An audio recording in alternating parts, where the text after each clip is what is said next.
division at the behest, in my view, of the military-industrial complex.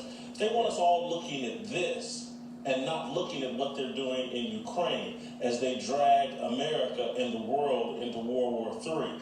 This is a distraction, in my opinion. CNN hyped this video like they were hyping the Super Bowl. And there's really only 60 seconds of relevant content. You show the police misconduct from overhead as they brutalize this man and make it clear this is an open and shut case and the guys are going to be convicted, and we move on. They treated this like a Super Bowl, enraging people, promoting the violence, and this is the most important story in the history of the planet. It's not.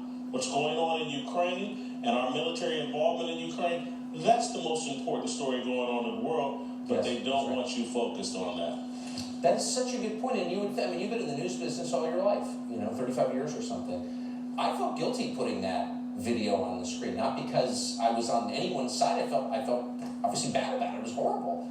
But because you don't want to put ugly things on TV and inflame passions. You want people to be reasonable and think things through and reach wise decisions. Why would news organizations, they really want to make people enraged, clearly. They don't want us focused on reality. Hey, if they want us to devote an hour of coverage to this and weekend coverage of this, and they want to take us to a good place, I would examine the racial element of this, because there is a racial element.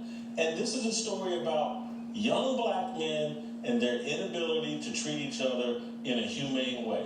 Everybody involved in this on the street level was either 24 to 32 years old. Everybody. It was a group of young black men, 5-on-1. Looked like gang violence to me. It looked like what young black men do when they're supervised by a single black woman. And that's what they got going on in the Memphis Police Department. They've elected or put some black woman in charge of the police force. And we're getting the same kind of chaos and disunity and violence that we see in a lot of these cities that are run by single mothers. If we want to discuss the breakdown of family that leads to disrespect for authority, that causes you to resist the police and run from the police and not comply with the police because you resist authority at all times, because there was no male authority in your home, let's have that discussion. But that's not where they want to take us. They want to take us down the path of saying, you know what, this is Tucker Carlson's fault. This is some random this is Donald Trump's fault. It's not. It's the breakdown of family and the buying in to all these left-wing things that have nothing to do with promoting family. You've been on the show so many times, and every single time you say something I never would have thought of, including what you just said, and I appreciate it. Jason Whitlock, good to see you.